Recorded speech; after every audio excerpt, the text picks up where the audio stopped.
It's a great opportunity to talk about chinuch, talk about education.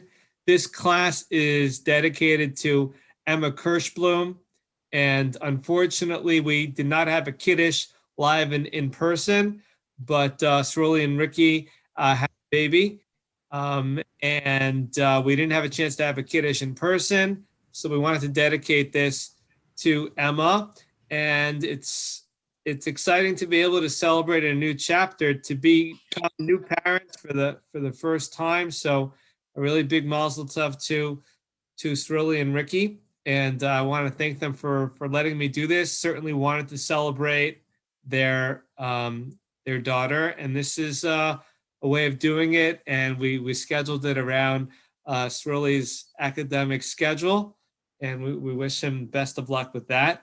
And Chanukah is also just a great time to talk about education. The word Chanukah is related to the Hebrew word chinuch in a certain sense, that they have similar words there. And just like chinuch, or education, is the foundation of a person's life and is so critical for who they are, so the Chanukah is Chanukah Sabayis. It's the foundation it's an inauguration of the temple. That's what took place in Chanukah and the Mizbeach. And my Rabbi, Rabbi Simon, he says that why are we celebrating the fact that the oil, that they had pure oil? The truth is, in such extenuating circumstances, the law would have it that you could have impure oil and have tamei oil. And he explains that because when you're starting something fresh, when you're starting something new, you want the ingredients to be the purest form. You want to get off on the right start. So they wanted to make sure that they had pure oil. And the same thing is true with the foundations for life. And when it comes to childhood and to children, we want to make sure that they have the best experience possible, as these are the building blocks that lead to them becoming a full and complete person. So in addition, Chanukah is most appropriate to talk about this topic. Rav Soloveitchik says that Chanukah it's a rabbinic mitzvah. So it's a holiday that only exists in oral transmission. It's a holiday that exists because it was passed down from generation to generation, primarily from parent to child. So if we're ever going to talk about passing down our Masorah, passing down our tradition, so Chanukah, in addition to Purim, but Chanukah is the holiday to accomplish that. And especially Chanukah, because how do you pass down the tradition of Chanukah? By people seeing the candles. So our children watch us, and just like we educate the world, so to speak, by people watching the candles. Education happens most, not really through osmosis, but through witnessing what the parent is up to. So this is just all by way of introduction. And I'll just end the introduction here with a story.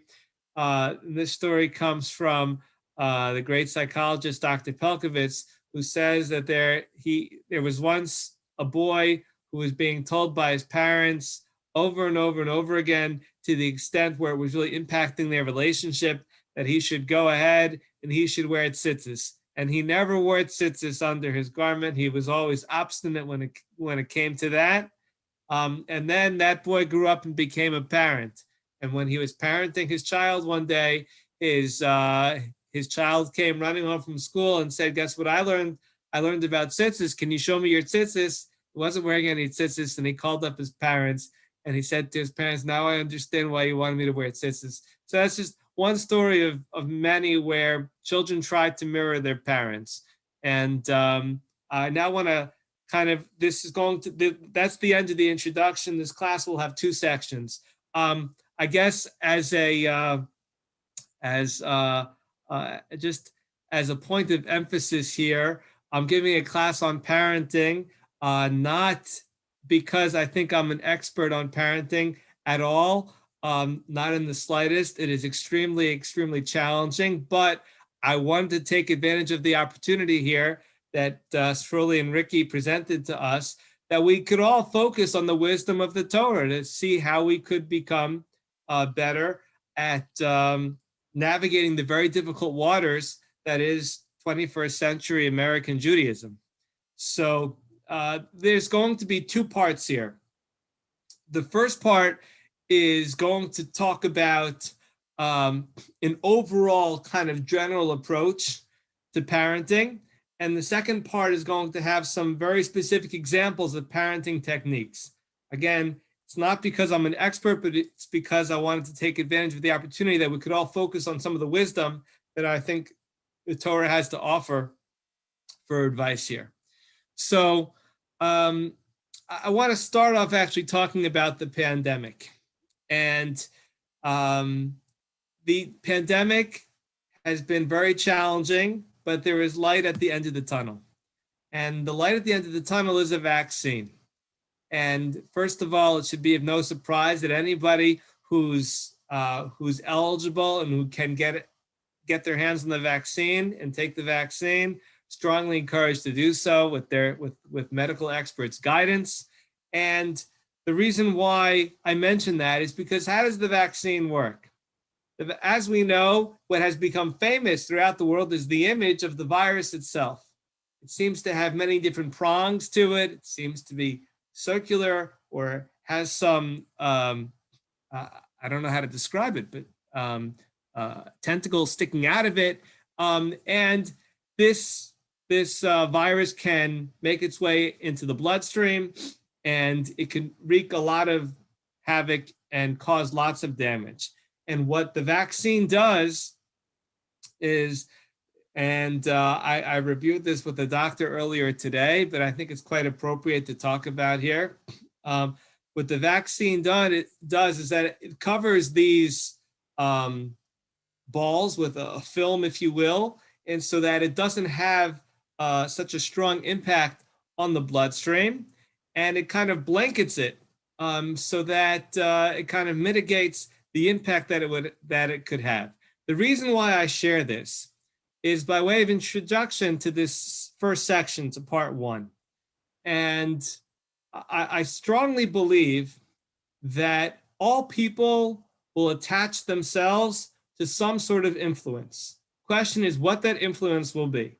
So the virus can attach itself in ways that is terribly damaging, or you can have a vaccine that can render the virus less harmful.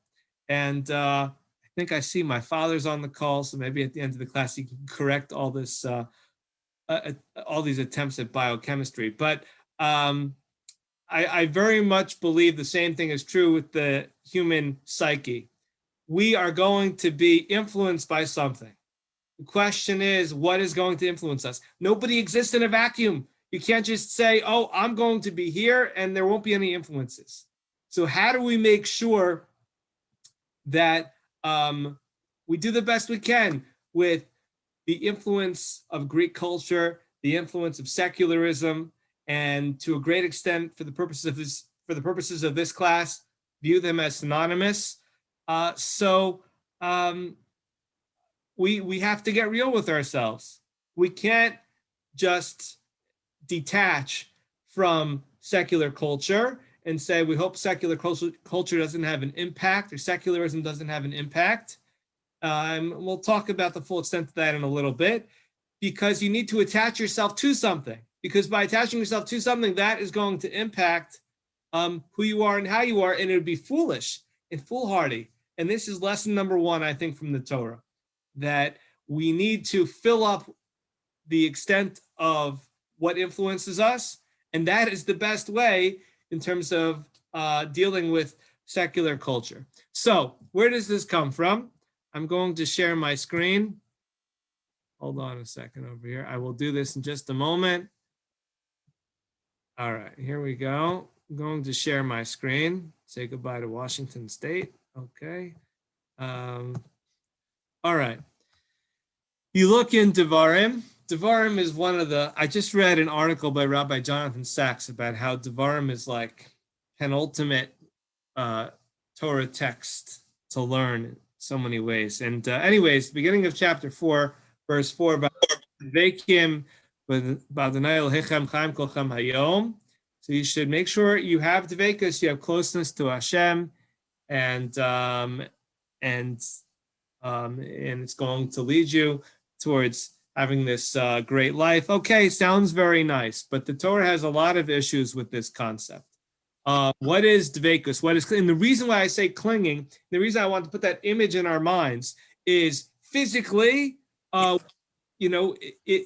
it matters at, what this strain of coronavirus, COVID-19, it matters what that attaches to.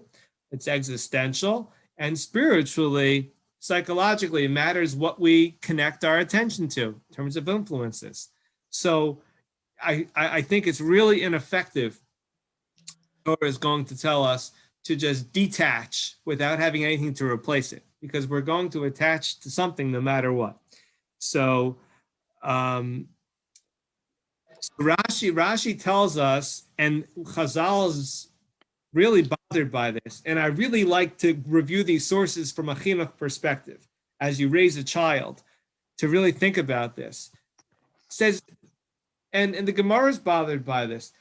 God is an all-consuming kind of fire that you can't come close to God. It's so close to God in the sense that, I guess the prime example being, we were all at the revelation at Har Sinai, and we'd said to Moshe, stop, it's too much, we can't handle it anymore, because the closeness that we had to the Almighty was so frightening for us. And so Chazal say, you know what it means? It means attaching yourself to the Torah, but literally clinging to the Torah. How do you cling to the Torah? It says to marry a scholar, marry the child of a scholar. And that's what Rashi tells us here. And we were told elsewhere to follow in Hashem's path. How do you follow in Hashem's path? And what we're trying to define now is, okay, we've established you need to cling to the right influence. And the right influence is making sure that we're connecting to Torah. And the way to deal with secular culture is to make sure we're not bored, to make sure we're influenced by something more positive. So number one is to cling to God. You can't cling to God, so what are you supposed to do? Cling to scholars. It talks about marrying off your child to scholars, etc. And that's how you cling to God. And beyond that, we say follow in Hashem's footsteps. That's another way of clinging to God. So how do you follow in Hashem's footsteps? So you're supposed to do acts of kindness, just like Hashem is involved in visiting the sick, as we see with Avraham, after Avraham has the circumcision, just as Hashem was involved in burying Sarah. So we should be involved in, comforting Avraham after the bereaved when Sarah passes away, and clothing Adam and Chava, and burying Moshe Rabbeinu. These are acts of chesed that are emblematic, that represent the fact that we too can be godly, and we can do that by doing these acts of chesed, and that's how we, in a sense, cling to God. Again, clinging to God being the replacement of clinging to other influences, which automatically happens. So now we're going to, we'll see that it's not just marriage to scholars, but also socializing with scholars, being involved in commercial activities with scholars. So by clinging to scholars, we cling to scholarship. By clinging to scholarship, we cling to the Almighty. By clinging to the Almighty, we don't have the same level of clinging to other influences. And that's how the Rambam understands the concept of dvekus. So if we get anything from the first part of this class, it's dvekus. Clinging to Hashem is the antidote for clinging to secularism. And you cannot say that I'm not going to cling to secularism unless you're clinging to something else, because clinging is something that always happens as a human being, and people are always influenced no matter what. Now, Okay, here, stop share, and this is what I'm going to show you now is chapter 6 in Hilchos Deos in the Rambam. And the Rambam has a very important comment here about influences. And we're talking about parenting. We're talking about the challenge of raising children in a world that has very significant influences. So I don't know in terms of whether I want to call on people. I think I'll just run with it here. So the Rambam says it is a natural tendency of man to be influenced in his ideas and conduct by his fellows and associates, and to follow the usage of the people of his state. Wherever you live, your society is going to influence you. It's axiomatic. It happens to all of us. That's what the Rambam says. Because it's necessary for man to be in the company, because of this, it's necessary for man to be in the company of the righteous and to sit near the wise people in order to learn from their conduct and to distance himself from evildoers who follow the path of darkness. People want to be social, but we have a choice who we want to be social with. And he quotes Shlomo Melech, who talks about walking with the wise and not the companionship of the fools. And likewise, he says at the very top, if a man be in a state where evil customs prevail, if you're in a place where there's a lot of evil going on, where the people are not following righteous ways, such an individual should go to a place where the inhabitants are righteous and follow the way of the good. If all the states in the world, all the countries known to him, which be followers of the path which is not good, even as it is in our own times, or if he be unable to migrate to a country whose rules of conduct are good.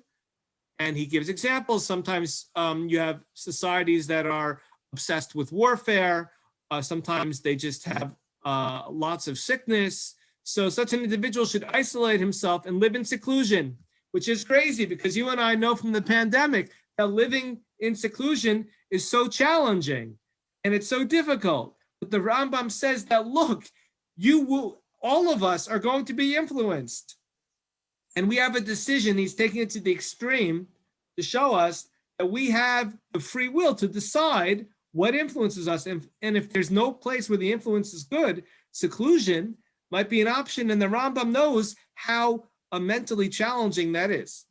So if the inhabitants of his state, if they're evildoers and sinners who deny him the right of residence in the state unless to become assimilated with them, and he follows their evil conduct, it should go forth, should dwell in the cave, dwell in the cliffs, dwell in the desert. But above all, do not accustom yourself in the way of the sinners. In other words, we're influenced by everybody. There's a lot lost in translation here, but it's easier to see it in the English instead of the Hebrew.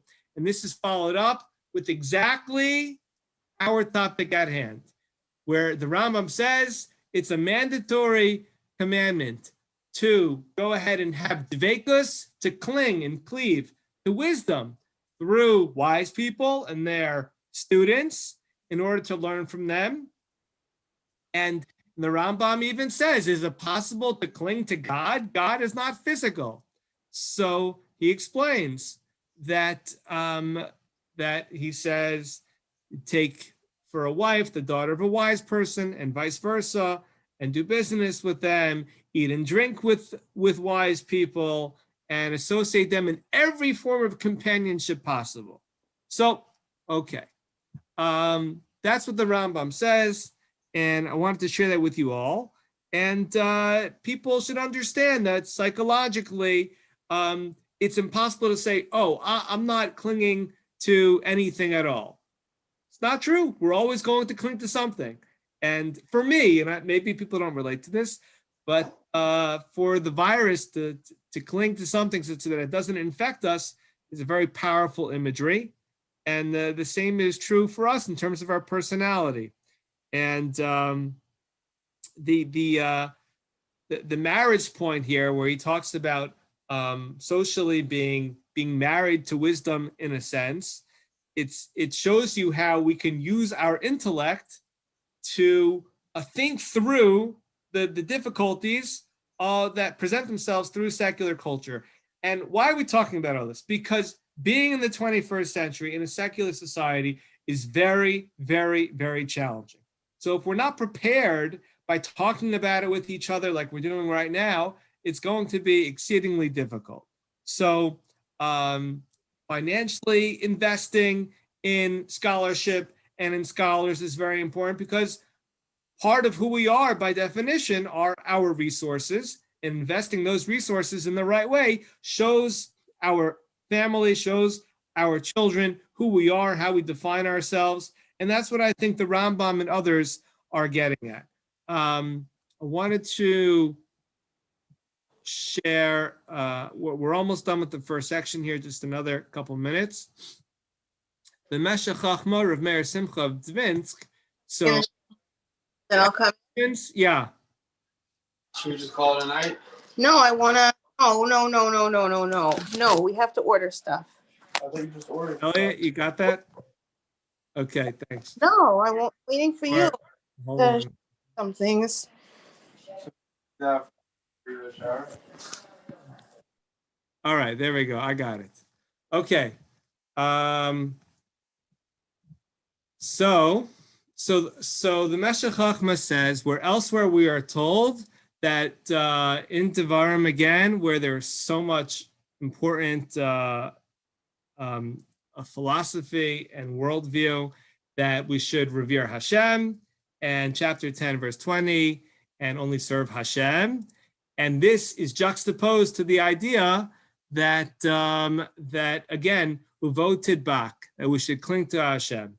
And the Meshech Chachma says that this is a mitzvah. One of the 613 is to cling to Hashem, as we've been talking about.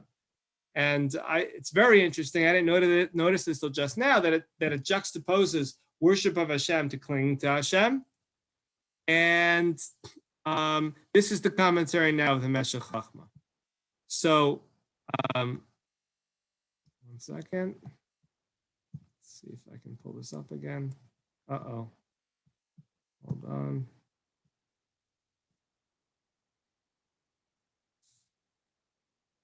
Bear with me just a moment. Okay. So the Meshech Chachma says, in my opinion, this is a separate mitzvah. Every person, it applies to every person in the Jewish people, each according to their ability. For this reason, we only find allusions and hints to it in the Torah, and it refers to trust. What is it? He has his own definition, separate from the Rambam. We'll see it's connected, but he says it refers to trust. The concept is that there is moral trust, like the trust of a nation in their king, that the king, that he hasn't just left us, that Hashem is still concerned with us. And by clinging to Hashem in terms of our mind and realizing that we're not distant from Hashem, that Hashem is with us, so that's how we cling to Hashem, not through marriage or through actually marrying scholars or scholarship, etc., but rather by realizing that the Almighty hasn't left us high and dry. And if we convey to the next generation, to our children, to our youth, that the Almighty is still relevant, then that's a major part of how we can accomplish dveikus. And again, dveikus being the way to ensure what influences us, presuming that we all understand that there always is some sort of influence. Okay. So here at the top where my cursor is, a person can sit securely. Person can have peace and tranquility, and when they have this mentality. And this is what it means to cling to the Almighty. When a person understands that he's clinging to the Almighty and he's attached to the higher providence of Hashem, and Hashem is aware of everything that a person does, even more so than the person is aware for himself. After all, Hashem knows all. So this is what we mean by attachment, by training our minds to understand that we're still connected to the Almighty in a very real way. So this will help with a person in terms of overcoming any fears, in terms of developing trust. And we should raise our children to be trusting when it comes to the Almighty. And he explains that it's very difficult in modern times, etc., etc. So I believe if we accomplish this and we understand that trust is an expectation of ours, an obligation of ours, so one mitzvah will lead to another mitzvah. We understand from Pirkei Avos that our neighbors, and we can choose who our neighbors are. It's not imposed upon us, but our neighbors will influence us. We should make sure to have shachen tov and not a shachen ra, and we should realize that we are empowered to control the environment that we're in. And I think it's very important to understand, because everything I said so far, I need to add a really important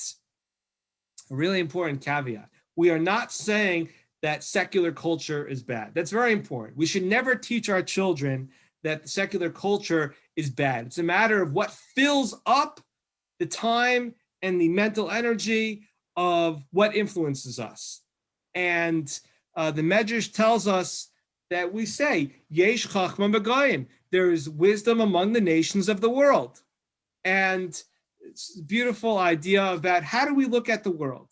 Yes, it's true, there's a Molech in the world, and there are nations that try to destroy us, and that have a terrible influence on us, and they're really weak in terms of their spirituality. But what about our system? The system, our judicial system? What about the system that was set up that Moshe Rabbeinu had, that we still subscribe to today on some level? This was brought by Yisro, by a non-Jew. It influenced our society. Our whole encampment was set up, and it's not about saying that secularism is inherently bad. It's about being able to use our mind to think things through, and to use our free will to understand that we're influenced by what's around us, and in whatever way that we can achieve an influence which is positive, that's what we need to strive to achieve. Okay, any questions here? I guess, I don't know if anybody has any questions, anybody wants to ask any questions. I've been talking straight for a while. I'll be honest with you, I'm kind of out of practice when it comes to Zoom a little bit. I've been doing a lot of YouTube and other kinds of classes. It's been a while, but this is the end of part one. I think that we need to infuse within our homes a sense of dveikus, and I'm certainly speaking for myself when I say that this is a challenge. And it's not that there's something inherently wrong with secularism. It's that we need to decide for ourselves what we would like to be influenced by. And if we can have this enriching Torah perspective be the infusion within our homes, then, because what I'm suggesting and what we're talking about here tonight is not to say, oh, I don't want to be influenced by anything.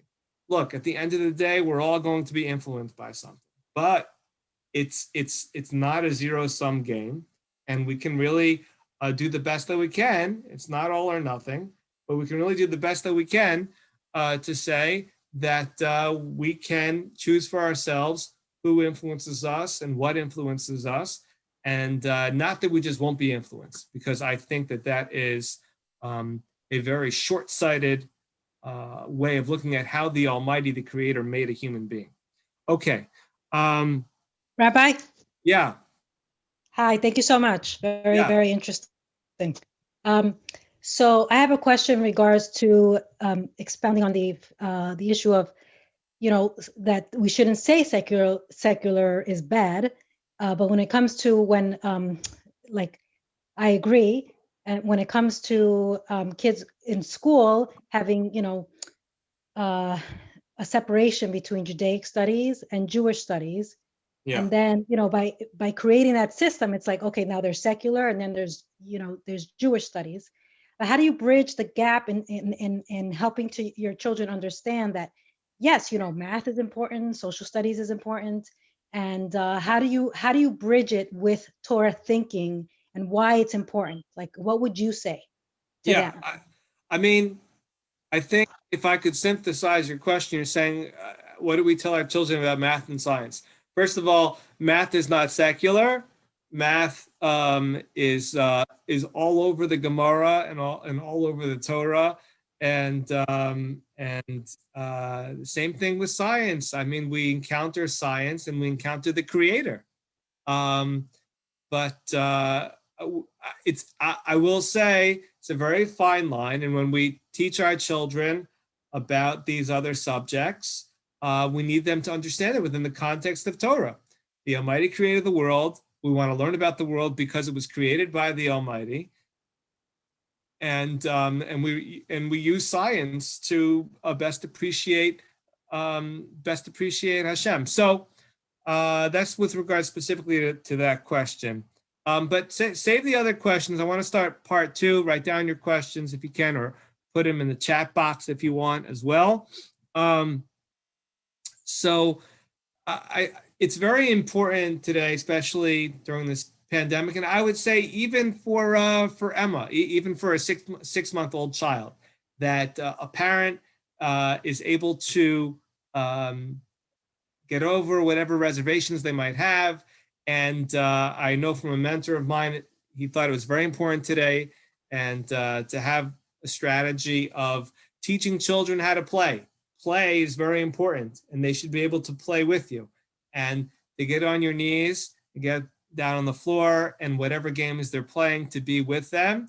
And it shouldn't just all be serious kind of disciplinarian kind of parenting. But today in the 21st century, especially when you have so many tablets and screens and children don't know how to play because they don't use toys as much, teaching them how to use toys and using the toys with them is really very important. So Rashi, the first Rashi in Parshas Emor, picks up on the fact that it says the word Emor, which is the name of the Parsha, and it says Va'amarta. And if you look at the first pasuk in Parshas Emor, let's see if I have it here for you. You'll see it's very strange. Here it says, Vayomer Adonai Moshe Amor Kohanim b'nei Aaron v'amarta aleim l'nefesh lo yitama v'yama. Okay, so the specific context is talking about Kahuna, the Kohen, but this double language is talking about how a Kohen parent is supposed to instruct a Kohen child.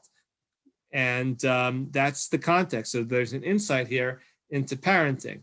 And we're told that the double language tells you sometimes you need to repeat things, which means we need to be patient. Patience is very, very difficult when it comes to parenting. And hopefully we can kind of remind ourselves of that, of the importance of that, because it's very hard to come by. Patience can be in short supply sometimes. Person needs to be consistent, and they need to have integrity. And here we see that when Rashi says that the Kohen adult is warned about the Kohen children, what he's being told is that the Kohen child, the commentary is, Kohen child is watching the Kohen adult. And so if they see the adult is inconsistent, is duplicitous, or doesn't have the scruples, he says one thing, but he does another, so then that's when a child will be negatively impacted by parents. The stakes are very high, and of course we do the best that we can. We might mess up and make mistakes sometimes, but we of course have to realize that we influence our children by our own actions. I'm going to share with you a quote, a secular quote. How about that? A secular quote from a non-Jewish person, and we're going to learn from his wisdom. I think it's a very wise quote. Quote is from a author, 20th century author, where Peter de Vries, he says, the value of marriage, listen carefully, the value of marriage isn't that adults produce children, but that children produce adults. Again, the value of marriage isn't that adults produce children, but that children produce adults, which means that we might act however we want to act, but when we have a child, it's altogether very different. It's very different. And we need to be more responsible when we bring a child into the world, and that's what raises the stakes. So really, during the pandemic, the child is around the around the adult many more hours during the course of the day. So if that's the case, it becomes all that more challenging. As parents, we need to hang together as best as we can, because it can be most difficult. Now, I want to share with you another comment that I think is relevant for parenting. The Rabbeinu Bachya says there were 70 elders, that 70 leaders among the Jewish people in the Midbar. And he says, you see, again with Yisro, but even when Moshe was lobbying Paro for freedom, for emancipation for the Jewish people, these 70 elders, they play a very important role. And Rabbeinu Bachya says is that, look, Moshe he was very lofty. He was hard to relate to. And the 70 elders played a role in helping to connect to the masses. And sometimes we need to realize that it can't be all such a lofty level, that we need to make sure that we can relate to our child, and that our child can relate to us. So much so, we're told that the elders, they realized that some of the actions of Moshe were going to lead to increased punishment, to increase the anger and the vitriol and the damage that the slave masters would have upon the Jewish people. And they themselves, we're told, took the lashes of the slave masters whipping the Jews. They themselves took those blows. And sometimes when you're in a position when you're trying to connect, people, in this case it was the masses, but children as well, to something higher, to something more. So you need to be able to sacrifice accordingly. Look, we've gone almost 40 minutes talking about this, and we haven't mentioned the most famous line in the Torah about education. And that is from Mishlei, where it says, Chanukah lenar al pi darko. So you have to raise a child in the way that he has his nature, or she has her nature. And Shlomo HaMelech was the wisest person who ever lived. And he told us in Mishlei that this is the case, and that all people have a nature to them. And it's up to us. We decided, in a sense, to bring this child into the world, or to try to pass down the Torah to the next generation. It's up to us to understand the nature of this child, how they tick, who they are, what they do. So every child is different. They have their own areas of expertise. We can't just have a vision of what the child should become. And this is very hard, I can say from personal experience. So speaking to Shirley and Ricky here about you have a vision what you want the child to become, but that you learn over the course of time what the nature is of the child, what the capabilities of the child. And of course, all children are equal in terms of their value, but they all manifest their skills differently. So that is kind of a basic Torah principle when it comes to education, is to learn who your child is, learn their nature, and then educate them in the way that's best for them.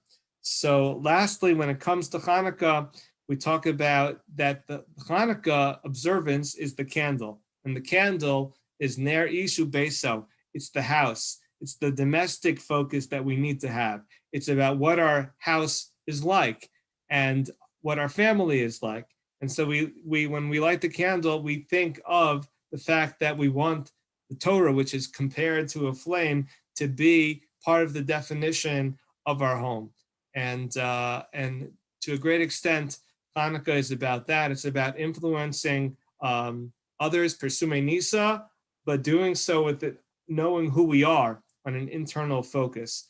And that is very important for raising the next generation of Jews.